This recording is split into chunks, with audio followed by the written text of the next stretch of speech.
Hey there, this is Andrew from Gilliland Law. What I want to talk to you now is, as the title up there says, 3 things you must do once your divorce is final. Statistics show that, over half of all marriages end in divorce. And especially when it's like your first marriage that's ending in divorce, what you typically do when you get married, right, is you put everything together. You get joint accounts, you're joint on everything, including life insurance policies and any retirement accounts. And that's true if you do some estate planning. So what happens when your divorce becomes final, and sometimes in the actual decree of divorce, the judgment of divorce, it'll say what you're supposed to do with these things. So, you always want to look and make sure, did it deal with life insurance, or did it deal with any retirement accounts, and did it deal with estate planning? Can those actually be changed? So assuming that there's no prohibition, and the big prohibition usually comes when there's a divorce and there's children or alimony, then sometimes the life insurance can be seen as a way to guarantee that that individual is going to get the payments for the child support or alimony. But as assuming there's nothing in the decree that would prohibit you from changing these things, let's talk about them. So the first thing we would talk about is changing the beneficiary designation on any life insurance policies.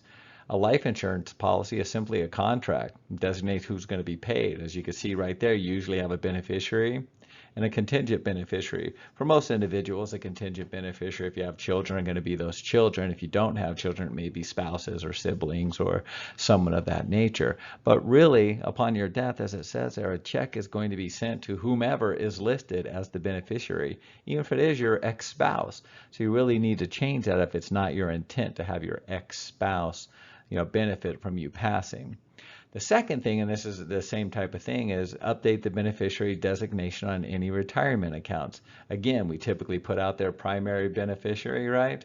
Secondary beneficiaries or contingent, and typically it's the same scenario where it's going to say, hey, it's going to be my spouse, and if not, it's going to be, child 1, 2, or 3, or it's going to be my parents, or it'll be somebody else. But the primary is who they're going to go to. So when you pass, it just goes to, they literally read it. It is a contract. They don't need to probate that. So there really isn't going to be an opportunity for anybody to object to it. And that's why it's important to go out and get that retirement account changed. Now, the good news is typically you just contact your administrator. It's a simple form. You complete it, you put in new beneficiaries, and you move on from there.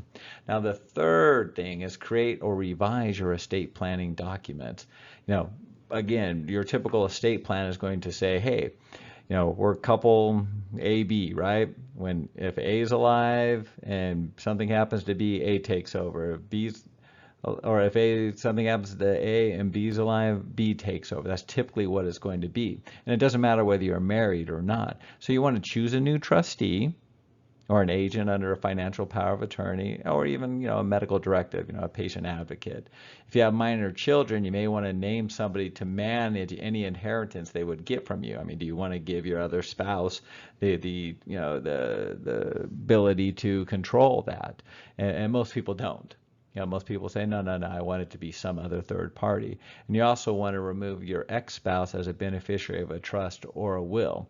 So these are sort of the big, bulky 3 that you want to get taken care of upon your divorce. And again, we always check the decree or the judgment of divorce to see if there's any prohibition on changing these things. And assuming there's not, then we can walk you through the process of getting it done. We can amend the estate plan, or maybe have to do a whole entirely new one, depending on how intertwined you and your spouse are on that estate plan.